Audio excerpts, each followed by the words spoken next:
आइए हम सब लोग खड़े जाएंगे परमेश्वर की आराधना स्तुति के लिए। और हमारे बीच में परमेश्वर की उपस्थिति है और हम जानते हैं परमेश्वर हमको प्रेम करता है और उसने हमको चुना है उसकी आराधना स्तुति के लिए। तो क्यों ना हम अपने गलों को, अपने हृदय को खोल करके परमेश्वर की आराधना स्तुति करें। इससे पहले हम प्रार्थना में जाएंगे। परमेश्वर पिता, हम धन्यवाद देते हैं इस खूबसूरत समय के लिए, इस दिन के लिए। धन्यवाद देते हैं तेरी उपस्थिति के लिए और तेरे प्रेम, तेरे अनुग्रह के लिए पिता परमेश्वर। खासकर हम प्रार्थना करते हैं इस समय में कि इस आराधना स्तुति के समय पर भी तू हमसे बातें करना पिता परमेश्वर, और हमारे गलों को खोल पिता परमेश्वर तेरी आराधना स्तुति के लिए। हम आत्मा और सच्चाई से तेरी आराधना स्तुति कर सके पिता परमेश्वर, ऐसी हम प्रार्थना करते हैं। धन्यवाद देते हैं, तुझे महिमा मिले पिता परमेश्वर। सारा आदर महिमा तुझे देते हैं। इस मिडवीक सर्विस को भी तेरे हाथों में सौंपते हैं, तो भी यीशु मसीह के नाम से गीत गाएंगे। पैदा हुआ है मसीह, चमका है उसका सितारा। पैदा हुआ है मसीह, चमका है उसका सितारा। आशाओं के दीप जलाने यहाँ पैदा हुआ है मसीह, चमका है उसका सितारा।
जब पैदा हुआ तो बोलते हैं कि आशाओं के दीप जल गए। लाइक इस दुनिया में किसी भी व्यक्ति के पास आशा नहीं थी, लेकिन प्रभु यीशु मसीह के इस धरती पे आने की वजह से हमारे पास एक आशा है।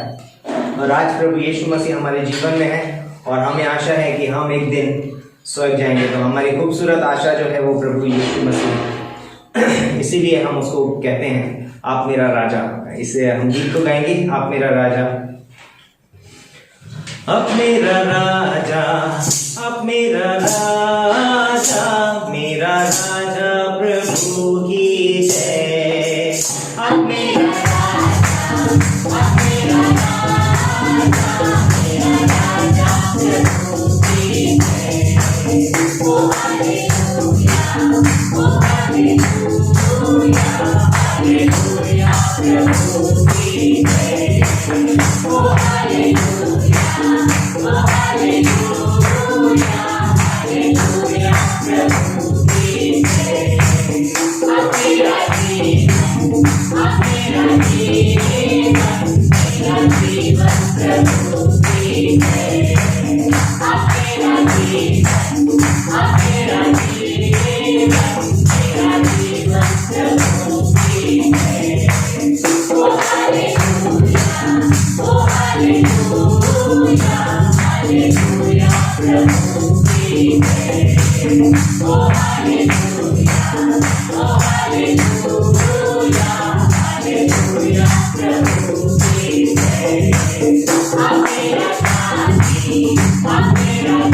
यस परमेश्वर, हम तेरा धन्यवाद देते हैं, हम तेरे नाम को ऊंचा उठाते हैं। आप हमारा शांति है तेरा परमेश्वर, आप हमारा जीवन है, आप हमारा सब कुछ है तेरा परमेश्वर। आप महान हैं, आप सर्वशक्तिमान हैं। धन्यवाद देते हैं, तूने हमें अपना बनाया है तेरा परमेश्वर। जब हम शून्य थे तेरा परमेश्वर, तूने हमें अपने रूप में सज लिया। धन्यवाद करते हैं तेरे चुनाव के लिए।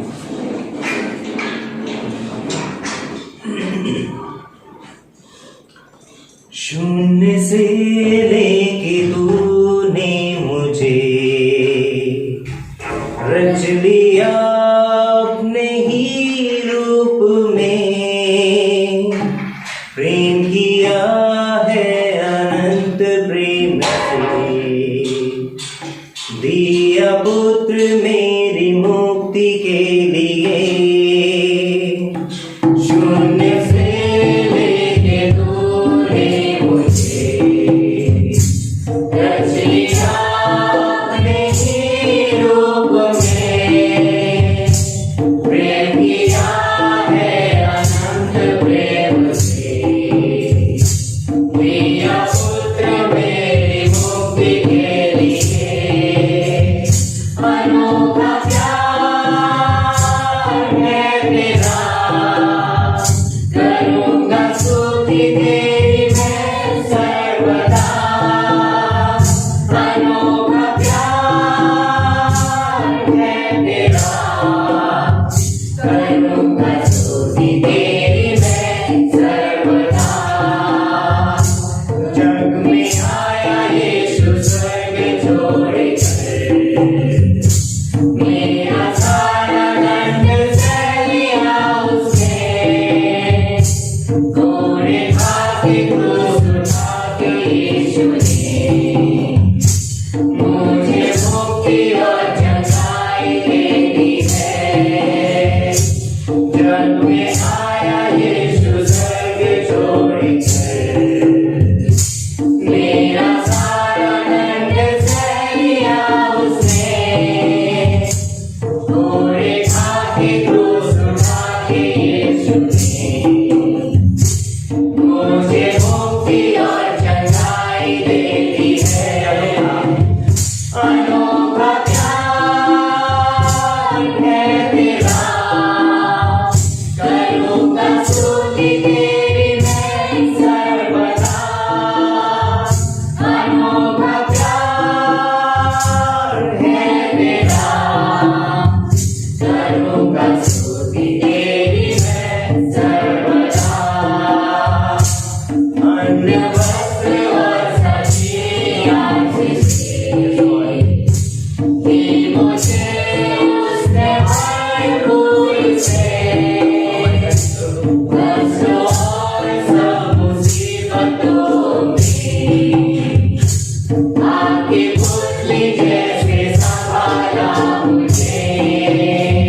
जीवित और सामर्थ्य परमेश्वर पिता, हमारे अनुग्रहकारी दयालु ईश्वर पिता, हम आपके नाम को धन्यवाद देते हैं प्रभु कि आप जीवित परमेश्वर हो प्रभु।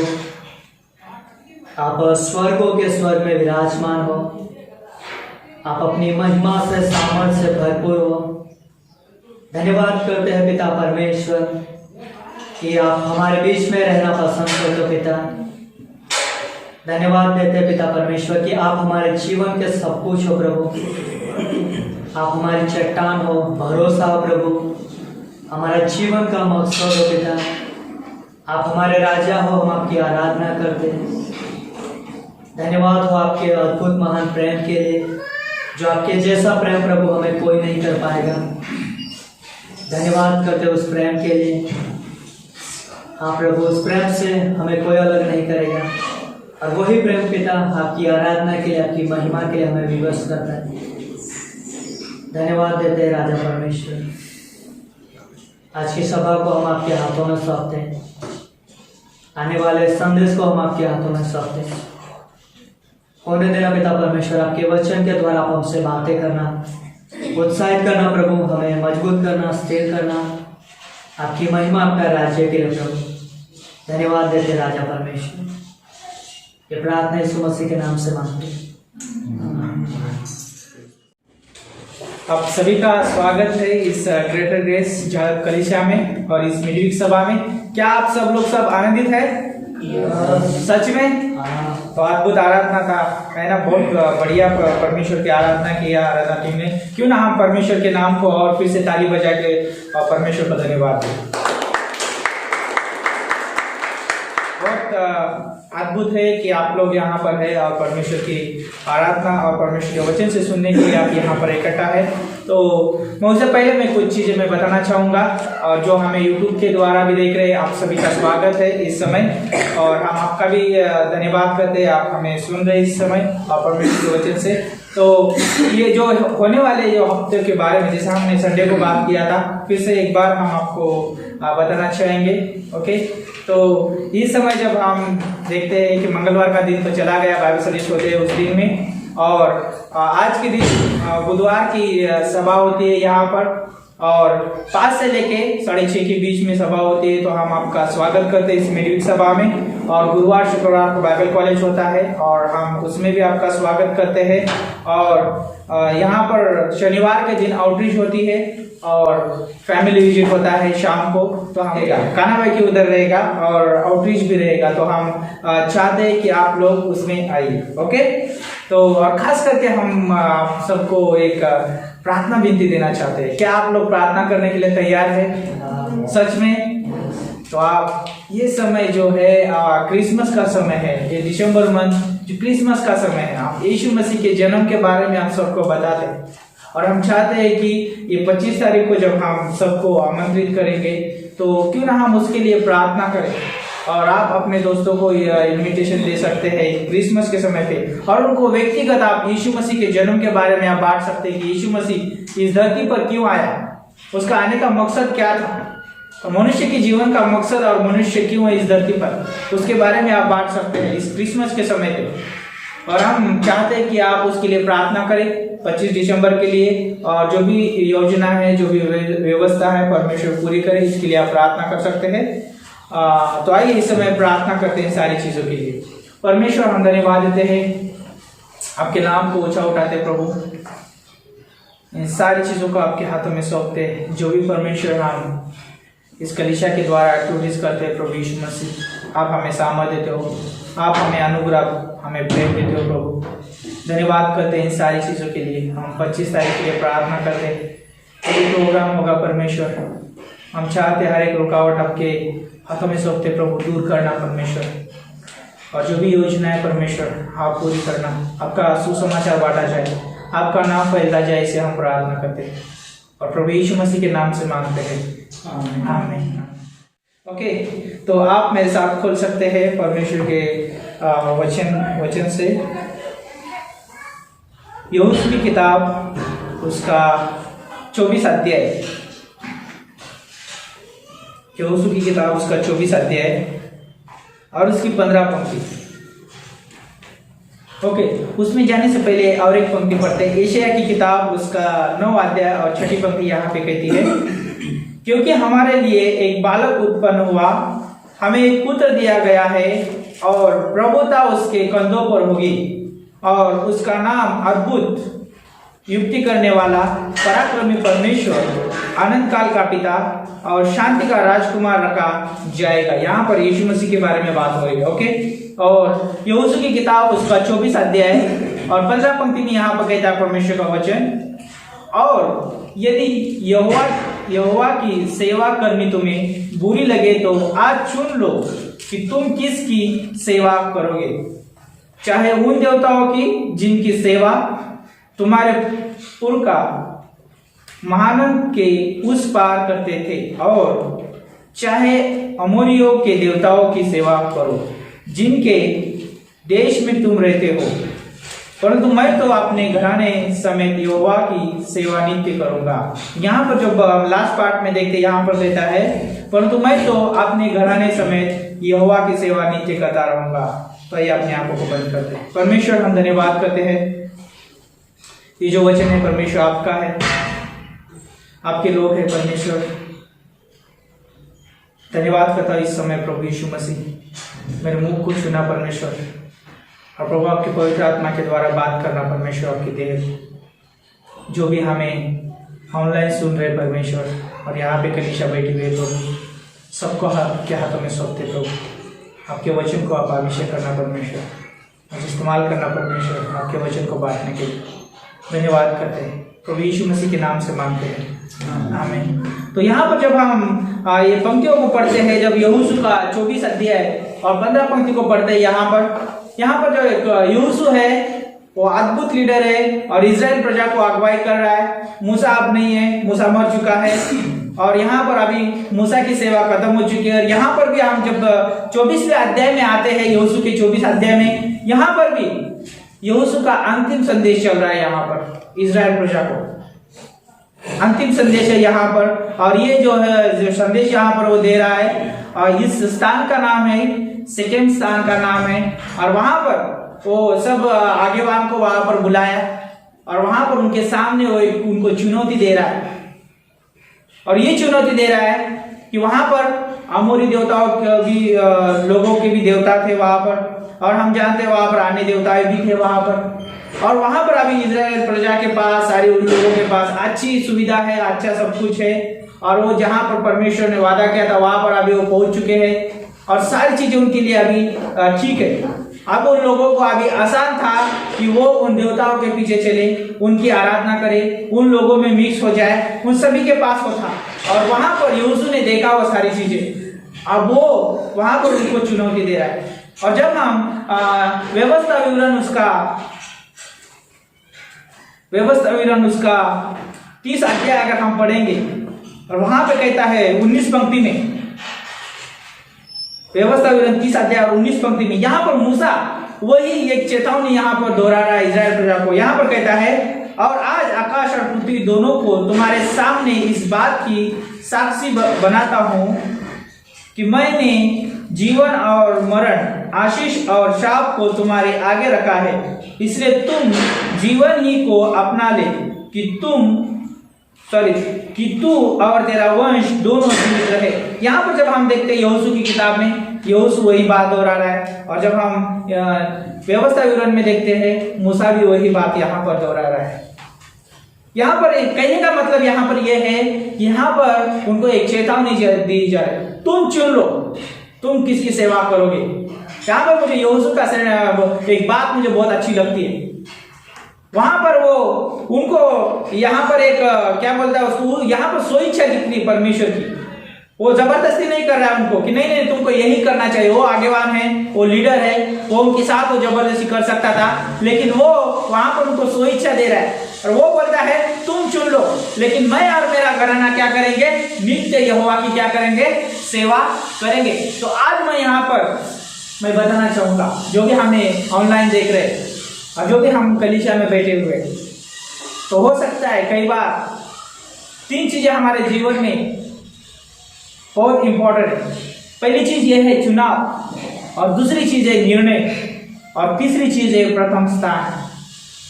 सबसे इंपॉर्टेंट जब हम पहले बात करेंगे चुनाव के बारे में, हम क्या चुनते हैं, और दूसरी बात किस तरह से हम निर्णय लेते हैं, और तीसरी बात कि हम किसको हमारे जीवन में प्रथम स्थान देते हैं। यहाँ पर यहोशू के जीवन से जब मैं देख रहा था, उसने चुना कि परमेश्वर की सेवा करने का, और उसने अपना जीवन परमेश्वर की सेवा में लगा दिया। जब हम 40 साल के सेवकाई में जब देखते हैं, मूसा जब से लीडर बना और मूसा जब अगुवाई कर रहा है, उसका जो शिष्य जो यहोशू था, और उसके जीवन से हम देखते हैं उसने अच्छा भाग चुन लिया, और उसने चुना ही नहीं, लेकिन उसने अपने कदमों के द्वारा उसने निर्णय भी लिया। और यहाँ पर हम 24वीं अध्याय 15 पंक्ति में देखते हैं उसका चुनाव और उसका निर्णय, और यहाँ पर हम देखते हैं उसके जीवन से कि उसने अब प्रथम स्थान अपने जीवन में परमेश्वर को दिया। तो एक व्यक्ति को हो सकता है कि उसके जीवन में 3 चीजें बहुत इंपॉर्टेंट है, कि वो उद्धारकर्ता के रूप में किसको चुनता है, और वो अपने जीवन में किस तरह से निर्णय लेता है, और अपने जीवन में किसको प्रथम स्थान देता है। यहाँ पर आज चुनौती है, यहाँ पर सबके लिए हो सकता है कि हम सही चुनाव करें, सही निर्णय ले, बहुत अद्भुत है, लेकिन और एक बात है प्रथम स्थान।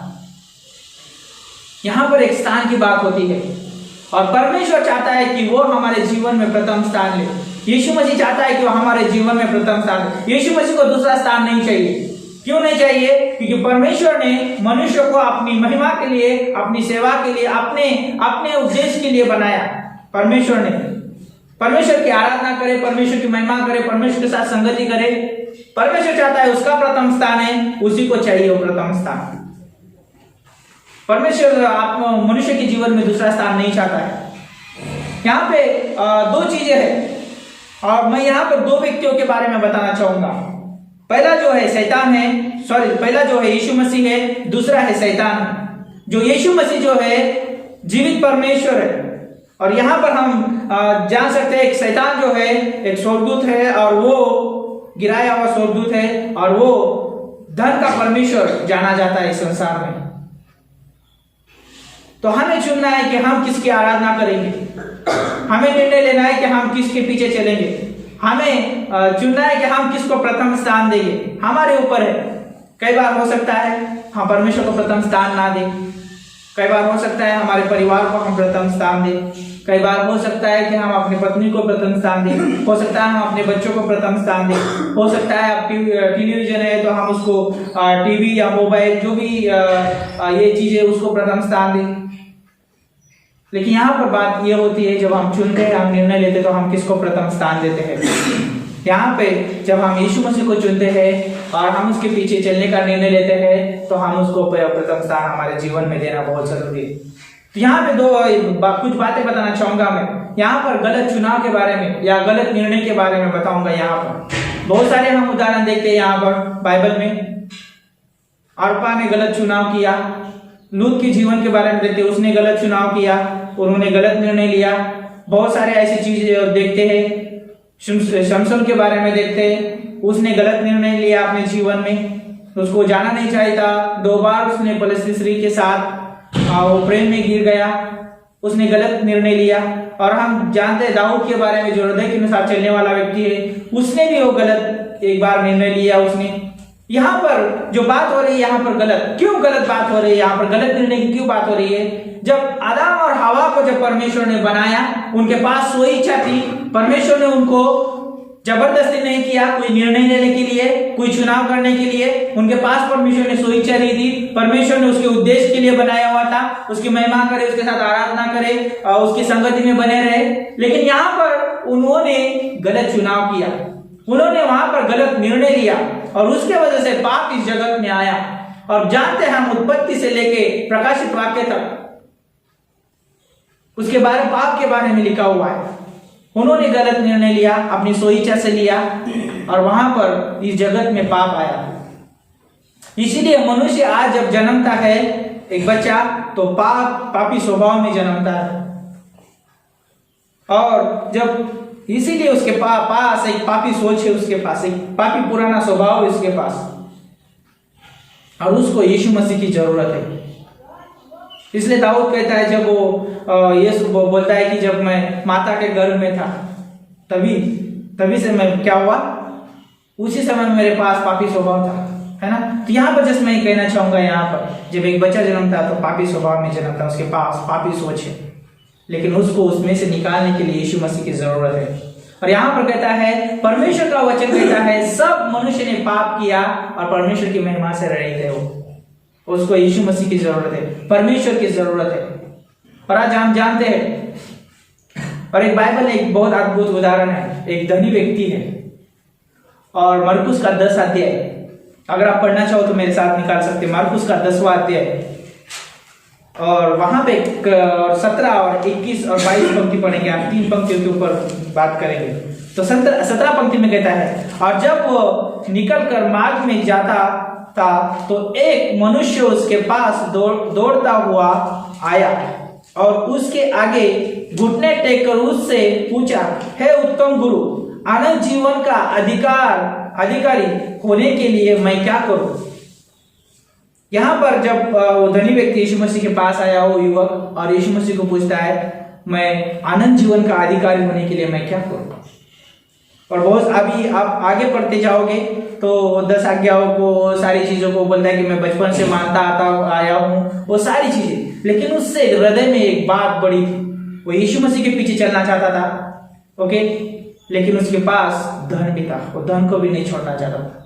यहाँ पे बात आती है, जब हम 21 पंक्ति में पढ़ते हैं तो यहाँ होता है, यीशु ने उस पर दृष्टि करके उसे प्रेम किया और उससे कहा, तुझ में एक बात की घटी है, जो कुछ तेरा है उसे बेचकर कंगालों को दे और तुझे स्वर्ग में धन मिलेगा, और आकर मेरे पीछे हो ले। और 22 पंक्ति में, इस बात से उसके चेहरे पर उदासी छा गई और वह शोक करता हुआ चला गया, क्योंकि वो बहुत धनी था। वहां पर उसको यीशु मसीह के पीछे चलना था।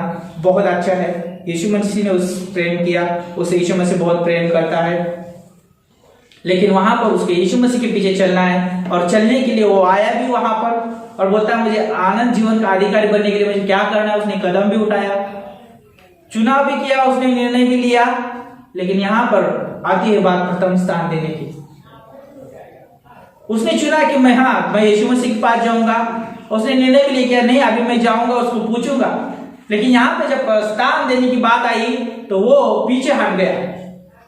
वहां पर उसको यीशु मसीह ने बोला, जो तेरे पास धन है वो बेच दे और कंगालों को बांट दे, है ना। तो यहाँ पर उसके पास वो देने का ये नहीं था, मन नहीं था। वो अपने हृदय में धन को प्रथम स्थान देना चाहता था। तो यहाँ पर जैसे मैं ये बात कहना चाहूंगा कि इस धनी व्यक्ति के बारे में, यहाँ पर 2 उसके पास चुनाव थे। वो एक ऐसा ही रहे, और दूसरी बात कि वो यीशु मसीह के पीछे चलना चाहता है या उसको आनंद जीवन चाहिए, तो वो यीशु मसीह के पीछे आए सब कुछ छोड़ के।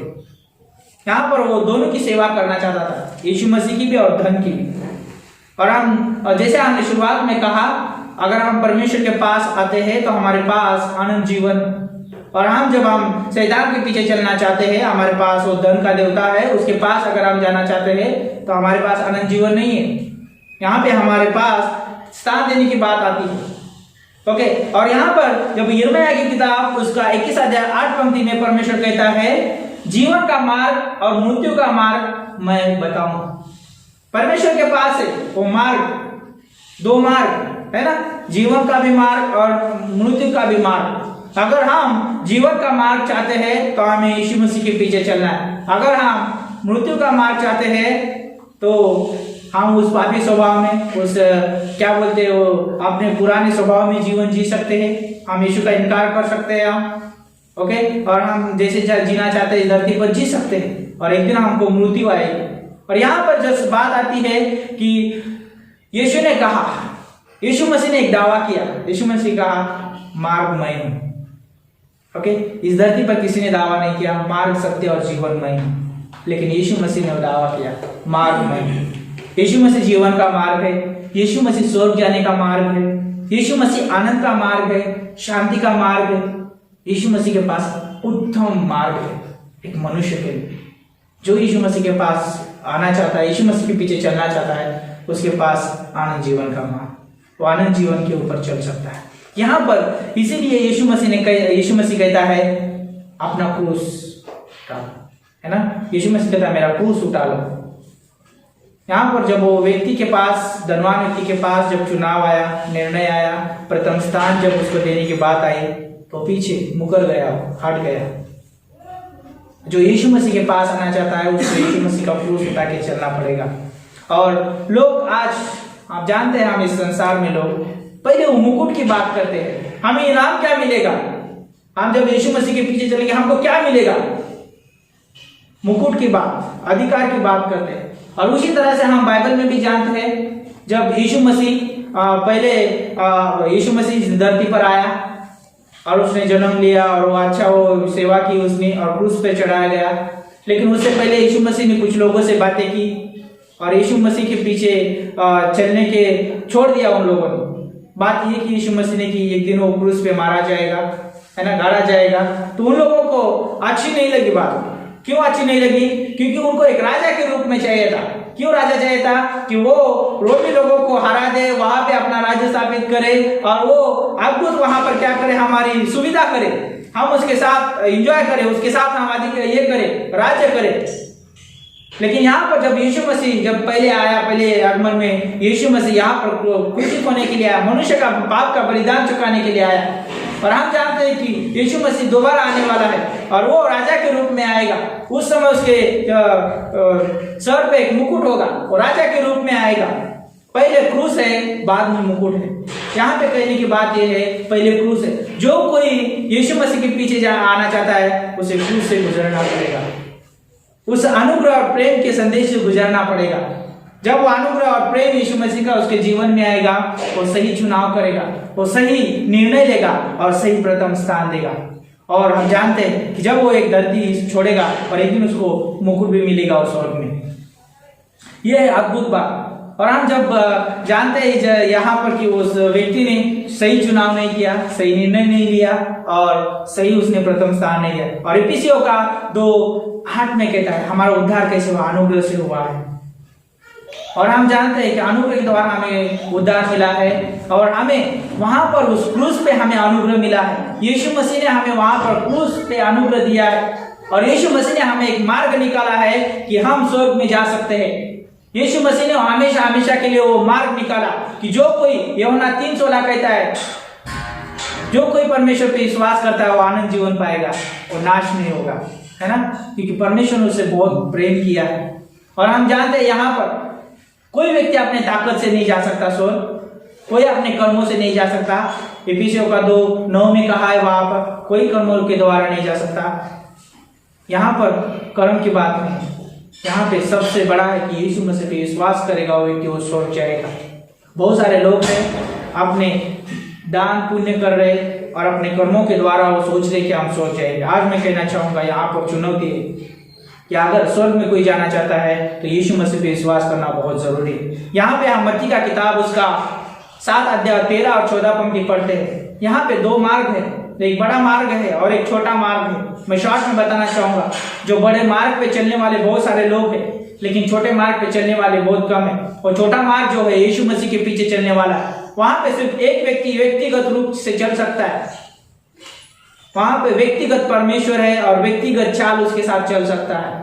और वहां पर चलने के लिए चुनाव लगता है, निर्णय लगता है और प्रथम स्थान लगता है। जो कोई अपने जीवन में यीशु मसीह को उद्धारकर्ता के रूप में चुनेगा, उसके पीछे चलने का निर्णय लेगा और उसको अपने जीवन में प्रथम स्थान देगा, वो ही व्यक्ति उस मार्ग पे चल सकता है।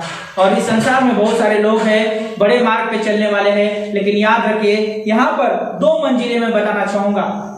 पहली मंजिल ये है कि एक स्वर्ग और दूसरी मंजिल है एक नर्क है। जो है यीशु मसीह के जो पीछे चलने वाला व्यक्ति है वो एक दिन स्वर्ग में जाएगा। और हम जानते हैं कि दूसरी मंजिल जो नर्क है, जो बड़े रास्ते पे चलना चाहता है, यहाँ पर इस अपने संसारिक जीवन में चलना चाहता है, वह अपने मौज मजा में बहुत सारी चीजों में एंजॉय करना चाहता है और यीशु मसीह को नहीं जानना चाहता इस धरती पर, वो व्यक्ति अपना खुद रास्ता चुन रहा है कि वो नर्क जाने का। और यहाँ पर हम जब यूहन्ना का उससे पहले मैं कहना चाहूंगा मत्ती का 6 अध्याय 24 पंक्ति में यहाँ पे कहता है 2 स्वामियों की सेवा नहीं कर सकते हम। एक हम परमेश्वर की सेवा और एक शैतान की सेवा नहीं कर सकते हैं। धन की सेवा और हम परमेश्वर की सेवा नहीं कर सकते हैं, हमको चुनना पड़ेगा। और यहाँ पर हम जानते हैं यूहन्ना का 8 अध्याय 44 पंक्ति में कहता है कि 2 आत्मिक पिता की हम सेवा नहीं कर सकते। 2 आत्मिक पिता की सेवा नहीं कर सकते हमें एक चुनना पड़ेगा आत्मिक पिता। हमें चुनना पड़ेगा कि क्या हम सच्चे परमेश्वर की सेवा करें या हम जो संसार का जो पिता है शैतान, और उसको कहा गया है झूठ का पिता, क्या उसकी हम सेवा करें। हमें चुनना है, यहाँ हमें निर्णय लेना है, हमें प्रथम स्थान देना है। किसको हम प्रथम स्थान देते हैं? यूहन्ना का 8:44 पढ़ेंगे तो वहां पे आपको दिखाई देगा। और जैसे मैंने कहा कि हमारे पास 2 मंजिल है, एक स्वर्ग है और एक नर्क है। अगर हम सच्चे परमेश्वर की सेवा करना चाहेंगे, सच्चे परमेश्वर के पीछे चलना चाहेंगे, डेफिनेटली हम एक दिन स्वर्ग में रहेंगे। अगर हम ये झूठ के पिता की सेवा करना चाहेंगे, हम उस धन के पीछे दौड़ना चाहेंगे और हम उसको प्रथम स्थान देंगे, एक दिन हम उस नरक में दिखाई देंगे। और हमने जैसे हम पंक्ति यहाँ पे पढ़ा यशायाह की किताब उसका 9 अध्याय और उसका 6 पंक्ति, बहुत अद्भुत पंक्ति यहाँ पर। और कहता है, जैसा हम ये पंक्ति पढ़ेंगे और यहाँ पर हम इस संदेश का अंत करेंगे, यहाँ पे कहता है क्योंकि हमारे लिए एक बालक उत्पन्न हुआ, हमें एक पुत्र दिया गया और प्रभुता उसके खांधों पर होगी और उसका नाम अद्भुत, युक्ति करने वाला, पराक्रमी परमेश्वर, अनंत काल का पिता और शांति का राजकुमार रखा जाएगा। और जब हम यीशु मसीह के जीवन के बारे में हम देखते हैं, यीशु मसीह एक बालक के रूप में इस धरती पर आया। वह अपनी अनंत महिमा को वहां पर स्वर्ग में छोड़ के आया, एक बालक के रूप में यहाँ पर धरती पर जन्मा। और जब वो जन्मा तो उसका जन्म भी बहुत बहुत कठिन तरह से हुआ। और हम जानते हैं उसको कोई महल नहीं मिला जन्म लेने के लिए, उसको कोई बड़ा स्थान नहीं मिला उसको जन्म लेने के लिए। बहुत सारे लोग इस तरह से कहते हैं कि एक चरनी मिली उसको जन्म लेने के लिए, और कुछ लोग कहते हैं कि वहां पर एक कब्रिस्तान बनाया गया था एक व्यक्ति के लिए और उसमें उसने जन्म लिया। और हम बहुत सारे लोग ये भी कहते हैं कि जब उसको कपड़ा नहीं मिला तो उसको कफन का कपड़ा उसको पहनाया गया, तो उसका एक उद्देश्य था। तो यीशु मसीह जब इस धरती पर आया तो किसी के द्वारा उसकी सेवा करवाने के लिए नहीं आया, यीशु मसीह सेवा करने के लिए और उस क्रूस पे मरने के लिए वो आया। और जब वो इस धरती पर आया तो अपना कफन लेके आया। उसको पता था कि उसका उद्देश्य था कि जो पाप की मजदूरी मृत्यु थी, उस मृत्यु से मनुष्य को छुड़ाने के लिए इस धरती पर आया। उसने क्रूस पे अपना वो बलिदान चुकाया और आनंद काल के लिए मनुष्य को जीवन दिया। जो भी उसके ऊपर विश्वास करता है वो आनंद जीवन पाता है। कहने का मतलब यहाँ पर ये है, जब हम आज क्रिसमस के दिनों में हम क्रिसमस मनाते हैं, हम उसका जन्म उत्सव मनाते हैं, लेकिन क्या यीशु मसीह के इधर आने का हम उद्देश्य जानते हैं? बहुत सारे लोग अपने घरों को सजाते हैं, अच्छा अच्छा पकवान बनाते हैं, अच्छे कपड़े पहनते हैं, साल में एक बार क्रिसमस का समय आता है तो चर्च में जाते हैं। माफ करिए जो आप हमको ऑनलाइन देख रहे हैं या आप सुन रहे हैं, यहाँ पे सच्चाई ये है कि हम सिर्फ क्रिसमस के दिन ही यीशु मसीह नहीं जन्मा, यीशु मसीह हमारे हृदय में जन्मना बहुत जरूरी है ना। तो यहाँ पर जस्ट मैं इन दिनों में आप बहुत सारे संदेश सुनेंगे क्रिसमस के बारे में, लेकिन मैं आपको एक जोश में लाना चाहता था, आपके हृदय को तैयार करना चाहता था कि जो यीशु मसीह जगत में 2000 साल पहले आया तो क्यों आया, उसका उद्देश्य जानने के लिए आप तैयार रहिए और इन दिनों में बहुत सारी आप सच्चाई जान पाओगे। तो क्यों ना इस समय हम अपने आंखों को बंद करें और प्रार्थना करें। परमेश्वर हम धन्यवाद देते हैं, आपके नाम को ऊंचा उठाते हैं प्रभु। सच में परमेश्वर हमने आपके ऊपर विश्वास किया परमेश्वर, हमने आपको चुना है, हम उद्धारकर्ता के रूप में प्रभु हमने निर्णय लिया है परमेश्वर आपके हम पीछे चलने का परमेश्वर, और हम आपको परमेश्वर हमारे जीवन में प्रथम स्थान देते हैं प्रभु, क्योंकि आप परमेश्वर 2000 साल पहले आप हमारे इस धरती पर आए परमेश्वर, और आपने अद्भुत बलिदान दिया है परमेश्वर उस क्रूस पे। और प्रभु हमें प्रभु हमेशा के लिए उस पापों की गुलामी से, हमें उस पापों की जंजीर से प्रभु हमेशा के लिए छुड़ाया है परमेश्वर। धन्यवाद देते इस समय प्रभु। हम चाहते हैं कि प्रभु यीशु इस क्रिसमस के दिनों में परमेश्वर आप हमें परमेश्वर और गहराई से आपका प्रेम और अनुग्रह के संदेश को हमें दिखाइए परमेश्वर। धन्यवाद देते प्रभु इस कलीसिया के लिए और यहाँ पे बैठे हुए हर एक व्यक्ति के लिए परमेश्वर धन्यवाद देते हैं। आज मैं कहना चाहूँगा, अगर आज यहाँ पर किसी ने संदेश सुना है और वो अपने जीवन में यीशु मसीह को उद्धारकर्ता के रूप में आज चुनना चाहता है और उसके पीछे चलना चाहता है और उसको प्रथम स्थान देना चाहता है अपने जीवन में, तो कोई और समय नहीं है, यही समय है और यही मौका है।